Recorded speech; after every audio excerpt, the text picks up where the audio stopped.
넌센스 퀴즈 비슷한 게 있는데 세상에서 제일 무거운 것이 뭐라고 그러죠? 어떻게 쉽게 나오죠? 일부 예배도 누가 그래 눈꺼풀이라고 그러니까 금방 다 눈꺼풀이 제일 무겁대요. 여러분 그거 실감하십니까? 졸음이 올 때 운전을 해야 되는데 또 그 다음에 밥을 먹고 난 졸음이 오는데 어떻게 잠이 쏟아지는지 눈꺼풀이 그렇게 무겁죠. 눈꺼풀이 무겁대요. 그 눈꺼풀은 세상에서 제일 기운이 센 장사도 감당하지 못한다고 합니다. 그것도 안 물어볼까요? 세상에서 제일 고통스럽고 힘든 것은 무엇일까요? 눈꺼풀이 제일 무거우면 제일 힘든 것은 잠을 못 자는 것. 잠 못 자는 고통. 참 이게 힘들다는 거예요. 잠 못 자는 고통이 참 힘든데 요즘은 지인을 잡아가지고 이렇게 거천에 가서 전기 고문을 하고 이렇게 주리를 틀고 그런 식의 고문을 안 하지만 사람을 치료할 때 무슨 게 잠을 재우지 않는데 잠을 재우지 않으면 사람이 감당을 못해요. 아무리 똑똑한 사람도 기운이 세는 사람도 의지가 굳은 사람도 잠을 안 재면 그냥 돌아버릴 것 같다는 거죠. 무섭다는 거예요. 근데 참 안타깝게도 우리 그 통계에 보니까 우리나라 성인 3분의 1이 불면증에 시달린다. 그런 통계 자료가 있습니다. 그래서 참 이게 잠이라고 하는 것이 참 중요한데 오늘 말씀에 보면은 전혀 잠잘 상황이 아닌데 잠잘 수 있는 잠이 들 수 있는 그런 환경이 아닌데 깊이 아주 깊이 잠든 사람의 이야기가 나옵니다. 이 사람을 통해서 주시는 은혜 이 아침에 함께 나눠보기로 원합니다.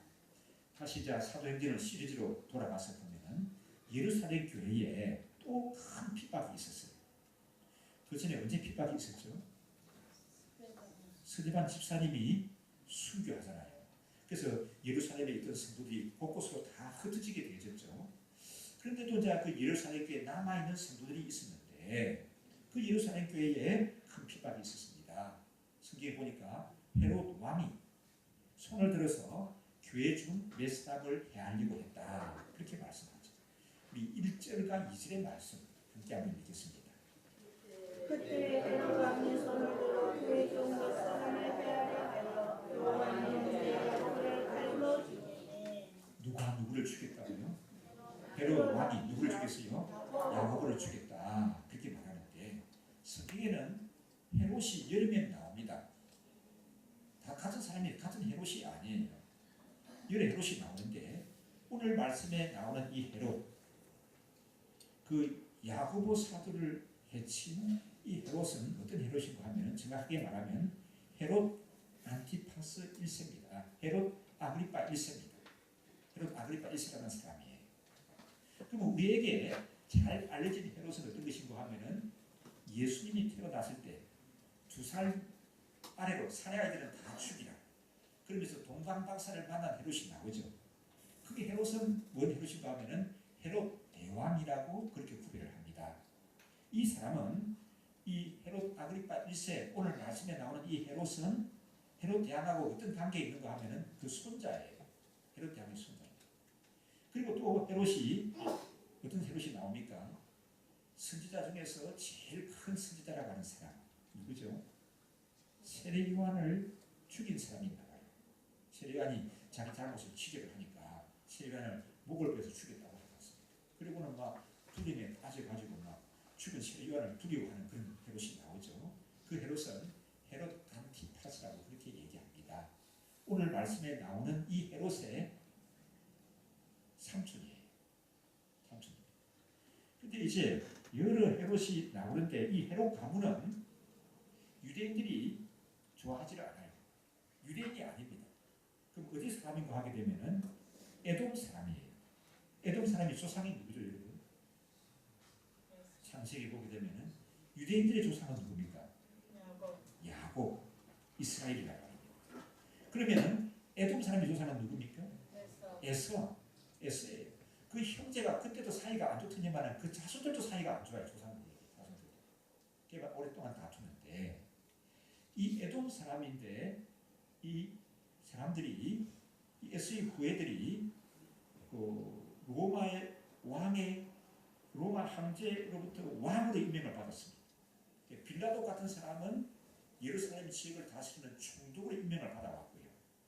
헤롯 이 일가는 그 지역을 다스리는 왕으로 임명을 받았습니다. 그래가지고 분봉왕으로 다스리는데 이 할아버지 헤롯 대왕 또 삼촌 헤롯 안티파스 또 손자 헤롯 아그리파 1세 공통점이 뭐예요? 다 좋은 사람이다 나쁜 사람이다? 나쁜 사람이다. 아주 유대인들을 괴롭히고 착취하는 못된 그런 왕들이었습니다. 그래서 유대인들이 이 헤롯 집안을 좋아 안 하죠. 싫어합니다. 아주 칼을 풀고 무너뜨리려고 하거든요. 이렇게. 그런데 이 헤롯 가문은 어떻습니까? 왕으로 임명을 받아왔는데 그 치안 질서가 어집게 되게 되면은 곤란하죠. 입장이 참 곤란합니다. 그러니까 이제 어떻게 하든지 유대인들을 한심을 사려고 유대인들에게 인기를 끌려고 많은 정책을 펼칩니다. 그 가운데 이 할아버지 헤롯은 뭘 하는가 하면은 유대인들이 성전을 좋아하는 거예요. 성전이 낡았는데 내가 성전을 크게 지어주지. 이 믿음도 없는 사람이 성전을 아주 금으로 크게 화려하게 지어줬습니다. 유대인들의 한심을 사려. 그런데 이제 손자 헤롯 이름이 뭐라고요? 헤롯 아그리파 1세는 또 유대인들의 한심을 어떻게 살려고 하는가 하면은 가만 보니까 유대인들이 예수 믿는 사람을 안 좋아해요. 시기합니다. 그래서 예수님을 십자가에 못 박아 죽이지 않습니까? 그리고 예수 믿는 사람들을 막 굉장히 멸시하고 몰아치고 박해하는 걸 볼 수가 있거든요. 그러니까 이 유대인들의 한심을 살려고 하게 되면은 이게 한 줌도 안 되는 이게 이 예수 믿는 무리들을 내가 박해해야 되겠구나 이렇게 생각한 것 같아요. 그래가지고 예루살렘 교회에 있는 몇몇 중요한 사람들을 체포를 했습니다. 그 중에 요한의 형제 야고보를 죽였어요. 요한의 형제 야고보라고 하니까 야고보가 여러 명 나오는데 어떤 야고보죠? 요한의 형제 야고보라고 하니까 예수님의 12제자 중에 한 사람이에요. 예수님의 12제자 중에 한 사람이 야고보가 그래서 여기서 순교를 합니다. 그래서 예수님의 12제자 중에 가장 먼저 순교한 사람이 이 야고보예요. 많은 유대인들이 예수님들은 씨를 말려야 된다 이렇게 작정하고 달려드는데 그 대장적인 야고보가 죽었단 말입니다. 그리고 유대인들이 아주 좋아하는 거예요. 헤롯이 정보원들을 통해 가지고 다 그런 동향을 다 파악을 하죠. 이렇게 보니까 유대인들의 인기를 얻으려고 하게 되면 야고보다도 좀 더 센 사람 누구도 내가 쳐야겠다 생각합니까? 베드로도 내가 쳐야 되겠다 이렇게 생각하고는 베드로를 감옥에다가 집어넣어 버렸습니다. 그래서 옥에 갇힌 베드로는 하루에 16명의 군인이 지킵니다.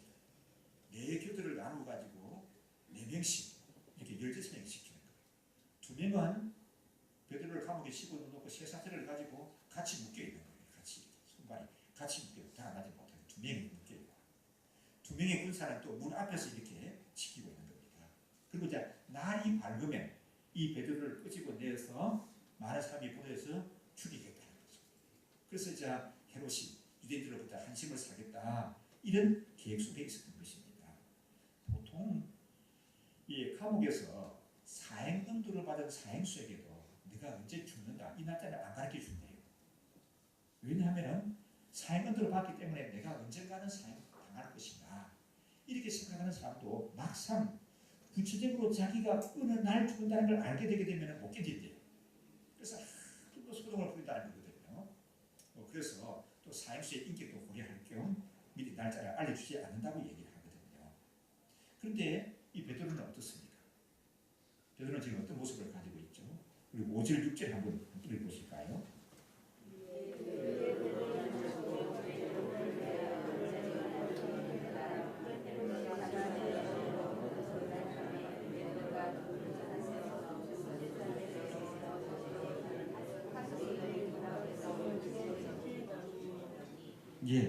그 5절 6절에 보면 베드로의 모습이 이제 옥에 갇힌 베드로의 모습이 나오는데 이렇게 16명이 4교대로 지키는 중지인으로 몰려있는 베드로입니다. 감옥에 갇혔죠. 2 군인팀에도 어떻게 됐다고요? 갇힌 것뿐만 아니라 쇠사슬에 묶여있어요. 그런데 베드로는 뭘 한다고요?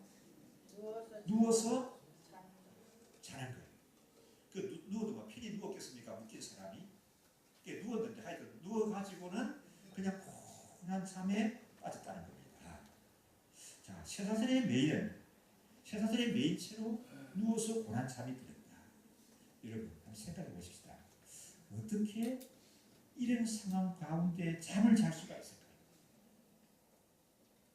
그걸 베드로 성격 탓이다. 우리 남편도 보면, 우리 아버지도 보면 그냥 뭐 앉아서 머리 풀쓰는 거야. 호흡을 주무시는데 베드로도 그런 거 아닌가? 베드로 성격 탓이다. 느긋하고 여유가 있는 성격 탓일 거 아닐까? 그렇게 말씀할지 모르겠어요. 그럼 봅시다. 베드로가 느긋하고 여유가 많은 사람입니까? 어떻게 하세요? 성경에 나오죠.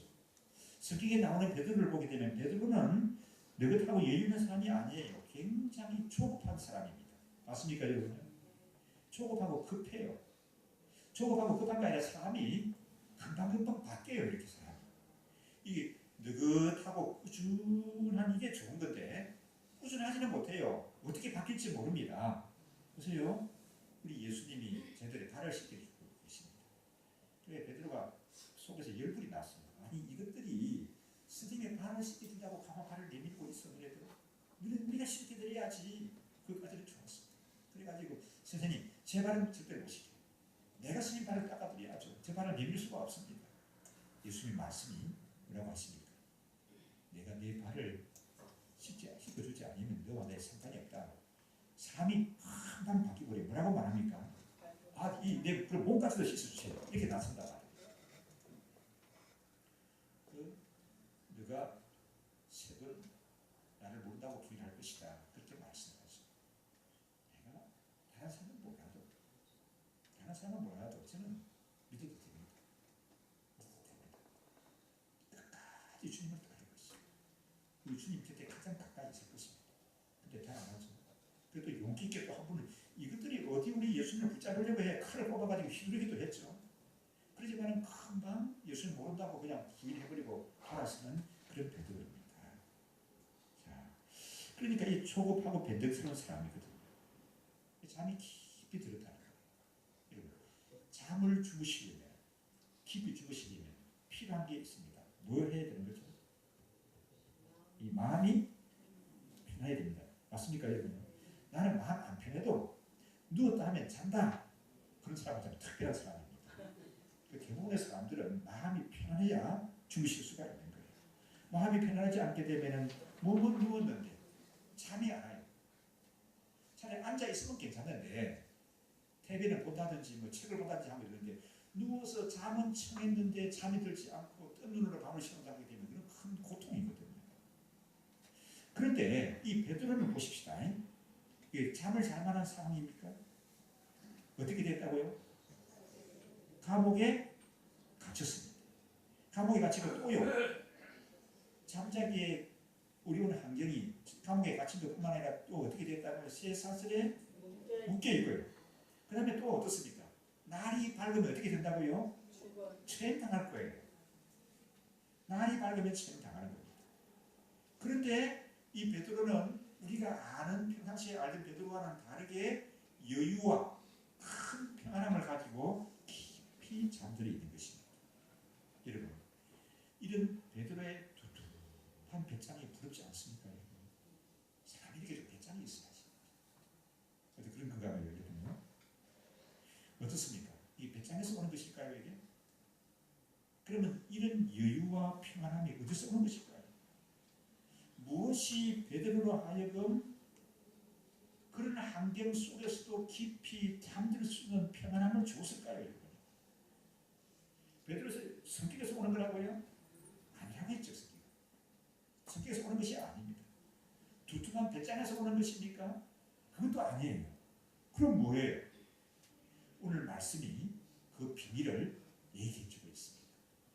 두 가지 말씀드리고 싶은데, 첫째로는 그 비밀이 뭐냐 하면 많은 성도들이 베드로를 위해서 간절히 하나님께 기도했다는 거죠.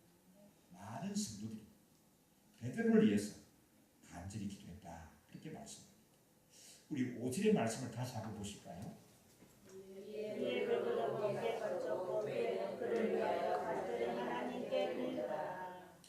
이에 베드로는 옥에 갇혔고 그 다음에 뭐라고 합니까? 교회는 그를 위하여 간절히 하나님께 기도하더라. 여러분 성경을 이렇게 읽다가 성경이 확 와닿는 그런 거 느껴보신 적이 있습니까? 그렇게 자주 있습니까? 자주 있으셔야 돼요. 저는 이 주간에 병원을 좀 갈 일이 있었는데 기다리면서 이 스마트폰을 꺼내가지고 좀 기다릴 시간이 필요해서 성경을 보다가 자문을 날짜 해당되는 걸 읽고 또 그 다음에 설교할 본문이니까 이 말씀을 읽자. 그 베드로전서가 아니고 사도행전 12장을 읽는데 5절 말씀인데 이게 확 와닿는 거예요. 무슨 어떤 부분? 베드로는 옥에 갇혔고 교회는 그를 위하여 간절히 하나님께 기도하더라. 베드로는 옥에 갇혔고 교회는 베드로를 위해서 간절히 기도하더라. 이 말씀이 화가 나는 거예요. 이게 또 이 말씀을 깨닫고 받는 그런 은혜구나 하는 것을 느꼈습니다. 그래서 또 12절 한번 보십시다. 함께 읽어보실까요?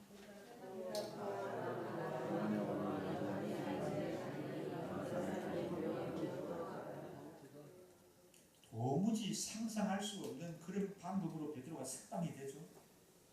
잠자고 난 다음에 말입니다. 깊이 잠들고 있는데 성자가 깨워가지고 내보내지 않습니까? 그런데 베드로가 석방되는 방법 도무지 상식적으로 생각할 수 없는 방법이에요. 베드로도 그게 믿기지가 않는 방법입니다. 그 방법으로 하나님이 풀어주셨는데 그래서 베드로가 모여서 기도하는 사람들 집을 찾아가죠. 그 집이 어느 집이라고요? 마가 요한이라고 하는 어머니의 집이다. 그렇게 얘기하고 있습니다. 그 집에서 기도하고 있었던 겁니다. 베드로는 옥에 갇혔고 교회는 그를 위해서 간절히 하나님께 기도하더라 했는데 그 간절히 기도하는 것이 베드로가 찾아갈 때까지 지속되어 있었던 거예요. 예루살렘 교회 성도들은 함께 모여서 계속해서 간절히 기도했습니다. 누구를 위해서 기도했어요? 베드로를 위해서. 베드로는 어디 있다고요? 감옥에 있습니다. 그 베드로를 위해서 기도했습니다. 성도들이 합심해서 계속해서 간절하게 기도하게 되면 하나님의 큰 능력이 나타난다는 사실을 여러분 믿습니까? 그런 사실들을 여태까지 살아오시면서 여러분 느껴보신 적이 있나요? 경험해 보신 적이 있습니까? 예수님을 구세주로 믿는 믿음 생활이라고 하는 것은 몰랐던 것을 아는 것으로 그렇게 끝나는 게 아니에요. 내 마음속에 무언가를 막연하게 그리고만 살아가는 그런 것이 아닙니다. 우리 삶 속에서 기도하고 기도 응답이 이루어지는 그런 것들을 경험하고 누리면서 살아갈 때 예수 믿는 기쁨이 있는 거예요. 하나님이 나와 함께 하신다는 걸 경험하게 되어집니다. 생명의 삶에서 다룬 내용인데 오늘 여러분에게 생명의 삶에서 오시는 분은 설명해 갈 건데 예수를 믿는 게 뭐냐? 믿는 것 같기도 하고 내가 하나님의 자녀가 맞나? 같기도 하고 어떤 때는 아닌 것 같기도 하고 하나님이 나를 사랑하시는가? 사랑하는 것 같기도 하고 아닌 것 같기도 하고 왔다 갔다 하는 것 같아요. 그런데 우리가 하나님을 어떻게 느끼게 되고 확신하게 되는 것 같게 되면 기도 응답이 이루어질 때 기도 응답이 이루어질 때 하나님을 경험하게 되는 거예요. 나를 향한 하나님의 사랑을 느끼게 되는 겁니다. 그래서 여러분 예수님을 잘 믿는 믿음 생활이라고 하는 것은 기도 생활이 되어야 하는 겁니다.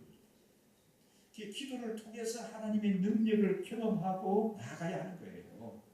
그래서 성도들이 합심해서 기도하게 되면은 어떤 일이 일어나게 되는가? 성경 베드로서에 야고보서에 보게 되면 얘기합니다. 야고보서 5장에. 그 야고보는 어떤 야고보죠? 아까 여기 순교한 야고보가 아니고 예수님의 동생 야고보가 기록한 그 야고보서 5장에 보니까 이런 말씀이 있습니다. 믿음의 기도는 병든 자를 구원하리니 주께서 저를 일으키시리라. 혹시 죄를 범하였을지라도 사하심을 얻으리라. 이러므로 너희 죄를 서로 고하며 병 낫기를 위하여 서로 기도하라. 의인의 간구는 뭡니까? 역사하는 힘이 많으니라. 의인의 간구는 역사하는 힘이 많으니라. 아멘이십니까? 여기 의인이라고 하는 것은 제가 털끝만 것도 없는 사람이 아니라 내가는 부족하지만 예수님이 나의 구세주라는 사실을 믿고 확신하는 그 사람이 의인을 말하고 있는 겁니다. 역사하는 힘이 많습니다. 하나님께서는 교회가 기도할 때 역사하십니다. 아멘이십니까? 예수님을 믿는 성도들이 합심해서 기도할 때 하나님께서는 큰 역사를 베푸시는 줄 믿습니다. 사탄은 기도하는 성도들을 굉장히 두려워해요. 사탄은 무릎 꿇고 기도하는 교회를 무서워해요. 근데 요즘은 이 사탄이 교회를 안 무서워해요. 왜 그래요? 기도가 식어졌어. 기도가 식어지다 보니까 교회를 안 무서워해요. 사탄이 제일 두려워하는 게 기도하는 사람이에요. 성도들이 함께 기도하는 교회를 두려워해요. 지난번에 우리 그 종교개혁 500주년 그 기념 특집 우리 강좌를 할 때 소개드렸는데 스코틀랜드에 누가 있었습니까? 존 낙스라는 분이 있었죠. 참 기도하는 걸로 유명을 해요. 그 존 낙스가 있는 스코틀랜드하고 남쪽에는 잉글랜드 그쪽하고 이제 영국하고 전쟁을 하지 않습니까? 근데 영국의 메리 여왕이 그런 말을 합니다. 나는 스코틀랜드 군대가 두렵지 않다. 기도하는 한 사람 낙스가 두렵다. 나는 스코틀랜드 군대보다도 기도하는 존 낙스 한 사람이 더 두렵다. 영국의 메리 여왕이 그렇게 얘기할 정도였습니다. 그리고 존 낙스는 그렇게 얘기합니다. 기도하는 한 사람이 기도하지 않는 한 민족보다 낫다. 공감하십니까? 기도하는 한 사람이 기도하지 않는 민족보다 낫다는 거예요. 자, 우리나라가 참 어지러워지는 건 아시지 않습니까? 보십시오. 이 뉴스에 나오는 그 모습들 보면 참 곤란 가운데 있는지. 왜 그럴까? 왜 그럴까? 저는 교회 책임이 크다고 생각해요. 기도해야 될 사람들이 기도하지 않고 있으니까 세상이 어지러운 거예요. 기도해야 될 교회가 기도하지 않으니까 세상이 혼란한 겁니다. 하나님의 사람들이, 기도의 능력을 믿는 사람들이, 기도의 힘을 믿고 건설을 믿는 사람들이 기도하게 될 때 하나님은 그 교회에 은혜를 주시는 것뿐만 아니라 그 교회가 속한 시대도 나라도 민족도 붙드시고 함께 해주시는 줄 믿습니다. 여러분 서로를 위하여 기도하시기 바랍니다. 목장의 식구들은 서로를 위해서 기도해주는 동력자들입니다. 목장 식구들이 많은 분들이 하게 되면 삶을 나누고 식사를 하고 함께 여행을 하고 뭐 그런 필요도 있지만은 더 중요한 것은 기도의 동력자들이에요. 기도의 동력자. 함께 기도하는 사람들입니다. 내가 고난을 받을 때, 내가 어려움을 겪을 때, 내가 아픔을 겪고 있을 때 나를 위해서 기도해 주는 사람이 있다고 하는 것은 큰 힘이 되죠. 또 큰 축복인 줄 믿습니다. 그렇습니까, 여러분요? 사실 그렇게 여기시나요, 여러분? 기도를 귀하게 여기셔야 하는 거예요. 어려움을 겪을 때 어떤 사람은 아니 그 맨날 뭐 지혜에서 기도해 준다고 그러는데 그거 뭐 도움 안 돼요. 그 뭐가 도움이 돼요? 정말 여러분 어려움을 겪고 힘들 때 도울 수 있는 게 뭘까요? 그래, 우리 애 수험생인데 내가 대신 공부해 줄 수 있습니까? 그 수험생인 아들을, 수험생인 딸을 어떤 방법으로 돕는 게 가장 귀하게 돕는 걸까요? 대신 공부해 줄 수 있어요? 대신 학교 갈 수가 있습니까? 잠이 못 자는 것 같아. 공부 너무 열심히 해서 잠을 내가 대신 좀 자줄 수가 있나요? 시험을 대신 봐줄 수가 있습니까? 근데 우리 인생 살아가면서 정말 중요하고 필요한 것은 누가 도와줄 수가 없어요. 그렇죠, 여러분. 아무도 내가 도와줄 수, 대신 먹여줄 수가 없어요. 여러분, 화장실 가는 게, 제때 화장실 가는 게 참 중요하다는 거 아시죠? 그것도 여러분 누가 대신해 줄 수 있는 게 아니에요. 사랑한다고 해서. 내가 해. 나가야. 근데 가장 크게 효과 있게 도와줄 수 있는 게 뭘까요? 기도하는 것입니다. 사실 기도가 가장 큰 것인 줄 믿습니다. 여러분, 기도를 귀하게 여기십시오. 기도하는 어머니가 참 귀한 겁니다. 어떤 어머니 같이 우리 어머니는 뭐 집을 사주고 그렇게 많이 공부시켜주고 뭐 필요한 걸 그렇게 나눠주지 못할지는 모르겠네요. 그러나 정말 나를 위해서 기도해주는 어머니라고 하게 되면 여러분 그게 나를 위해서 가장 잘해주는 거예요. 그걸 여러분 아십니까? 정말 아세요? 정말 나를 위해서 기도해주는 어머니 정말 고맙고 귀하다. 어머니의 기도가 귀하다. 이것을 깨달아 알고 느끼면 그 믿음이 좀 성숙한 사람입니다. 그 모를 때는 아니, 다른 사람들은 뭐 이것도 하고 저것도 하는데 어머니는 왜냐면 기도만 한다고 하고 있어요. 이렇게 안타까운 일이죠. 어머니의 기도를 귀하게 여기시기를 바랍니다. 여러분을 위해서 기도하는 목자님이 있고 목녀님이 있고 목장 식구들이 있다고 하게 되면 그 사람은 굉장히 복된 삶을 살아가는 사람인 줄 믿습니다. 함께 합심해서 기도하는데 하나님의 능력이 있거든요. 제가 전에 학교 다닐 때 주일학교 교사를 했죠. 서울에 와서도 주일학교 교사를 하는데 금요일 날이 되게 되면 금요일 저녁에 그때 뭐가 유행했는가 하면 기도회가 있는데 신야 기도회가 아니라 철야 기도를 하는 거예요. 그러면 다음날 토요일은 뭐해요? 그때는 토요일이 휴무가 아니에요. 다 학교 가고 직장 가는데 금요일날 그렇게 철야 기도를 하고도 철야 기도가 뭔가 하면은 그냥 교회에서 밤을 새서 기도하는 거예요. 그리고 새벽에 집에 가서 잠깐 눈 붙이고 학교 가고 출근하고 있거든요. 근데 거기 참 하나님 은혜를 많이 받아 누리고 사는 근사님 가족이 계십니다. 그 근사님이 저를 보고는 그렇게 고마워하는 거예요. 아니 내가 기도하는데 기도에 나온 걸 그분이 뭘 그렇게 고마워해. 근데 그분은 뭔가 하면 자기 아들이 우리 주일학교 내가 가르치는 반에 있어요. 우리 아들의 주일학교 선생님이 나와서 기도하는 것이 그렇게 고맙고 귀하대. 그렇게 그분은 기도를 귀하게 여기시더라고요. 참 지금 보면은 그 아들들, 그 딸들 참 하나님이 귀하게 들었습니다. 기도를 여러분 귀하게 여겨야 하는 거예요. 죄송합니다만은 목사가 이름을 해서 기도하는데 우리 목사는 뭐 맨날 기도한다더만 뭐 하는지 모르겠다 그렇게 생각하시면 안 돼요. 정말 목사가 여러분을 위해서 기도한다고 하게 되면 그 기도를 귀하게 여겨야 하는 거예요. 그리고 여러분 목회자가 여러분을 위해서 해줄 수 있는 가장 귀한 일은 가장 힘 있는 일은 기도하는 거라고 저는 생각합니다. 동의하십니까? 그래서 기도를 부탁을 하셔요. 저에게도. 어떤 분들은 기도 제목 내게 되면 제가 기도 드리겠습니다. 안 되는 분들도 계시고 왜 안 되실까? 목사님 너무 바쁘신 분인데 저까지 기도 제목을 뭐 내가지고 목사님에게 침을 지는 뭐 그렇게 생각하실지 모르겠는데 기도를 귀하게 여기신다고 하게 되면 평생 뭐 자꾸 기도를 부탁을 하세요. 그 기도를 귀하게 여기시기를 바랍니다. 여러분 기도의 가치를 아셔야 합니다. 그래야 예수님을 제대로 믿는 겁니다.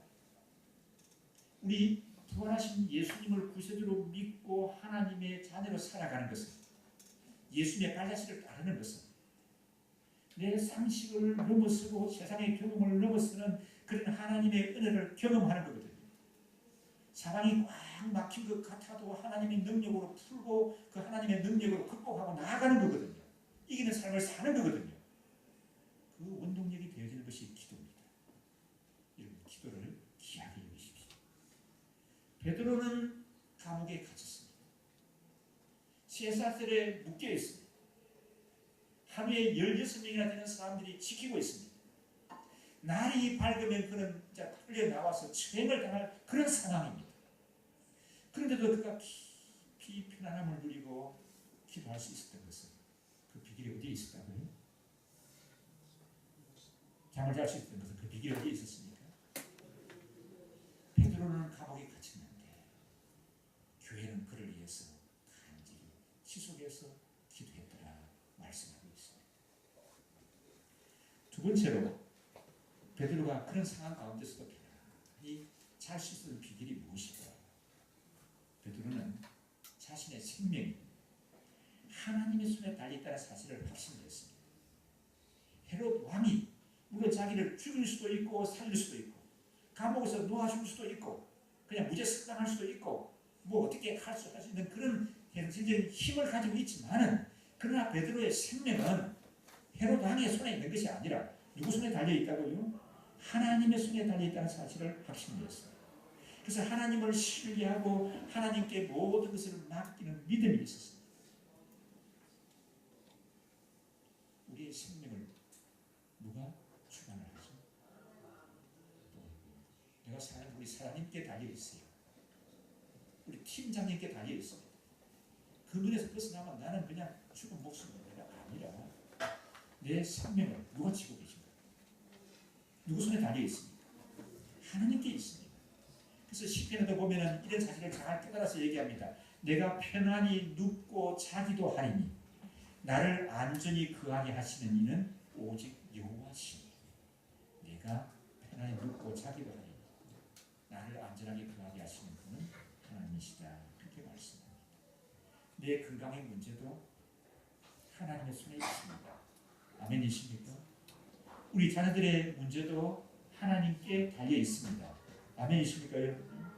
내 일터와 사업체의 연료도 우리 하나님께 달려 있는 줄 믿습니다.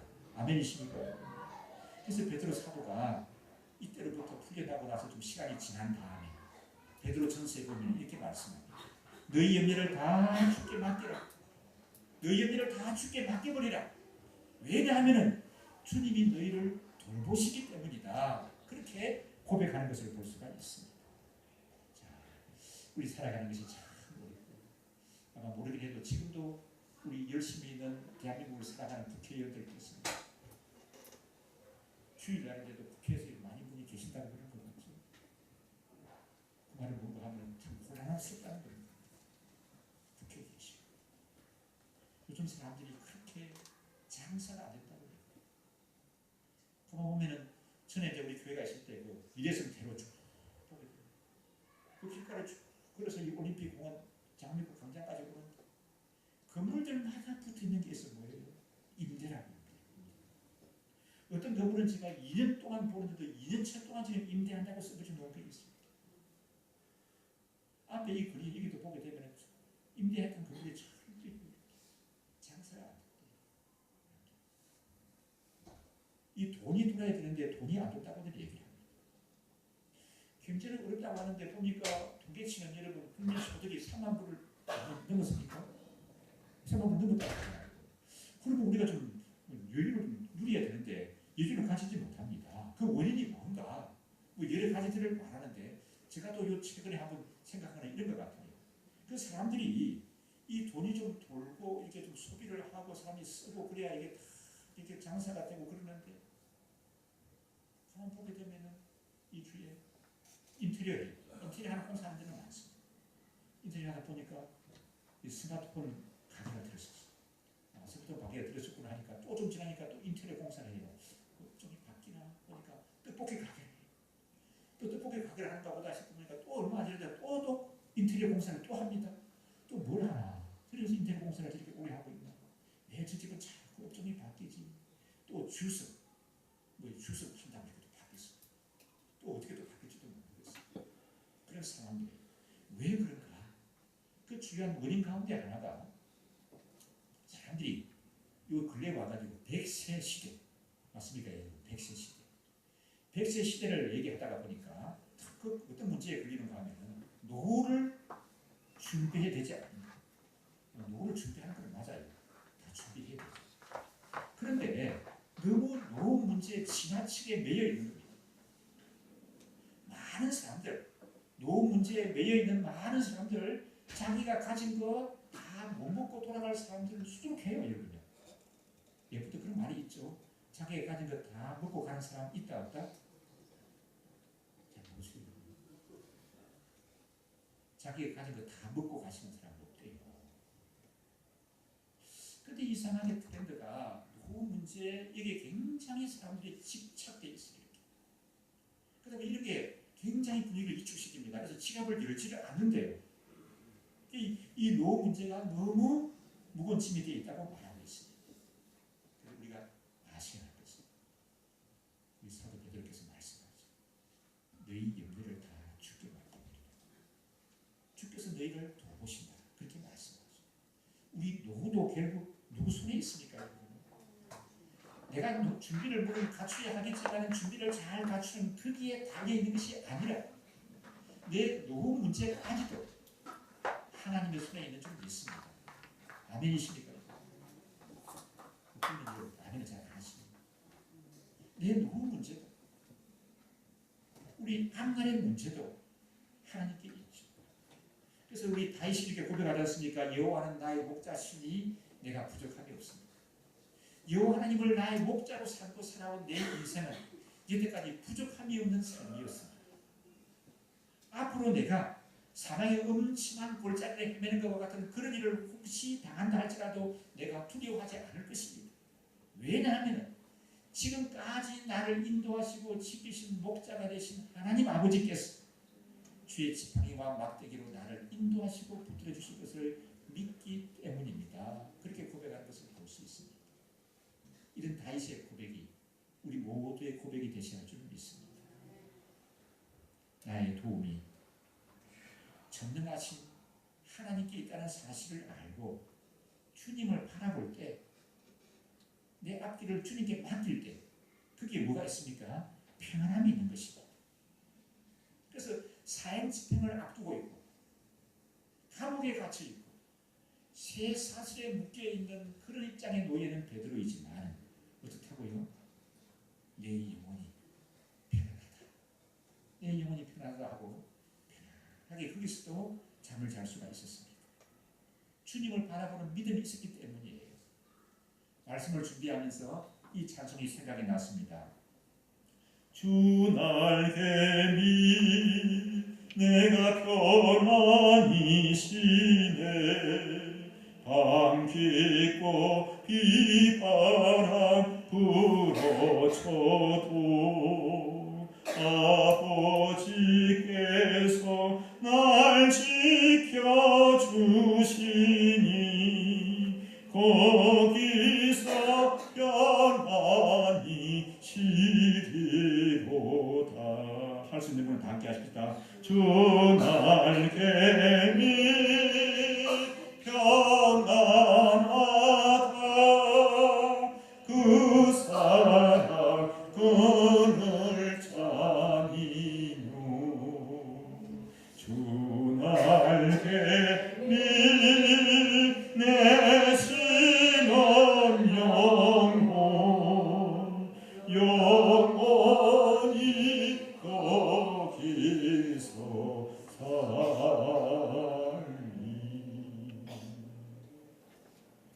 우리를 둘러싼 상황이 우리를 많이 근심케 하고 염려하게 한다 할지라도 여러분 그것 때문에 두려워하지 마시고 베드로가 가진 이런 믿음 우리도 가지셔야 할 줄 믿습니다.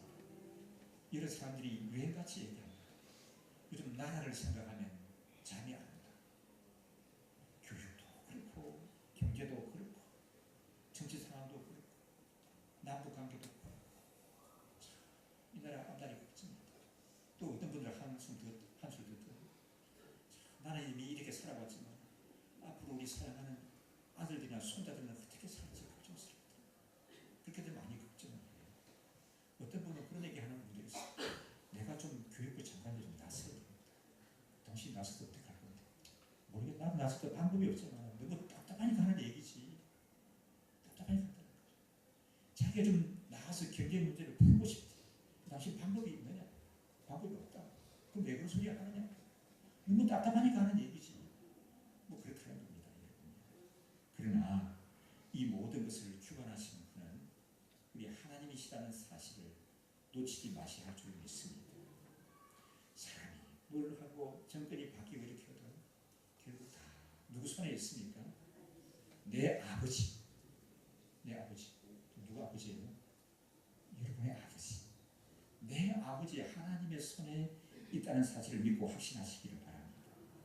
그 하나님 바라보고 맡기고 기도하는 사람에게 하나님이 만족함을 주시고 평안함을 주십니다. 그래서 시편 127편에 보니까 그렇게 말씀해요. 주께서 그 사랑하시는 자에게는 뭘 주신다? 잠을 주신다. 그 잠을 주신다는 게 뭐예요? 평안함을 주신다. 평안함을 주신다. 그렇게 말씀했습니다. 베드로를 붙들어 주신 주님이 오늘날 참으로 복잡한 시대를 살아가는 저와 여러분을 한 분 한 분 붙들고 계시는 줄 믿습니다. 이 사실을 확신하시고 믿음 안에 베드로처럼 승리하며 나아가는 그런 저희들 되셔야 줄 믿습니다. 함께 우리 한번 합심해서 기도하십시다. 하나님 아버지, 베드로는 옥에 갇혔는데 교회는 그를 위해서 간절히 지속적으로 기도했다고 말씀했습니다. 이 기도의 큰 능력을 베드로가 덧입는 것을 봅니다.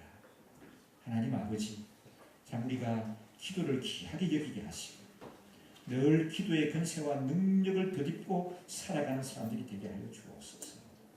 그리고 하나님 아버지, 모든 것, 내 노후 문제도, 건강도, 우리 자녀의 문제도, 우리 남북과의 관계도, 정치 상황도, 교육도, 경제도 다 하나님의 손에 달려 있는데 이 하나님 바라보고 믿음으로 나아가는 그런 나의 삶이 되고 내 믿음 생활이 되게 하여 주옵소서. 함께 우리 기도하겠습니다.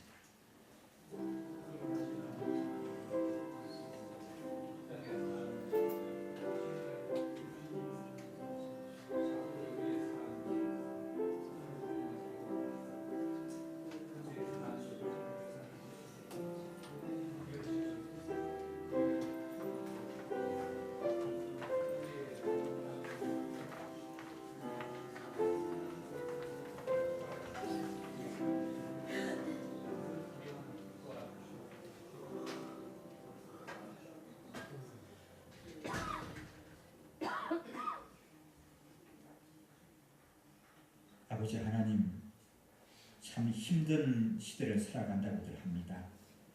그러나 오늘 말씀 속에 나오는 또 베드로의 모습, 그를 위해서 간절히 기도하는 성도들의 기도를 외면치 않고 들으셨어. 이 상식과 경험을 넘어서는 하나님의 방법으로 베드로를 이끄시는 그 모습을 보면서 우리의 모든 것이 하나님께 달려있다는 사실을 다시 한번 고백합니다. 하나님 아버지, 이 모든 것을 주관하시는 그분, 내 아버지 하나님이시라는 사실을 확신하고 이 하나님을 바라보고 맡기고 또 참 기도하는 그런 저희들 되게 하여 주옵소서. 우리 사랑하는 사람을 위해서 기도하게 하시고 참 이 나라와 민족을 또 이 시대를 위해서 기도하게 하여 주옵시고 그리고 누군가가 나를 위해서 기도해야 한다는 사실에 대해서 참으로 귀하게 여기는 그런 저희들 되게 인도하여 주시옵기를 원합니다. 그래서 주 날개 아래 내가 편안히 쉰다고 하는 그런 찬송가 작사의 고백이 나의 고백이 되는 그런 믿음의 삶들이 되게 주장하여 주시옵소서. 감사드리옵고 예수님 이름으로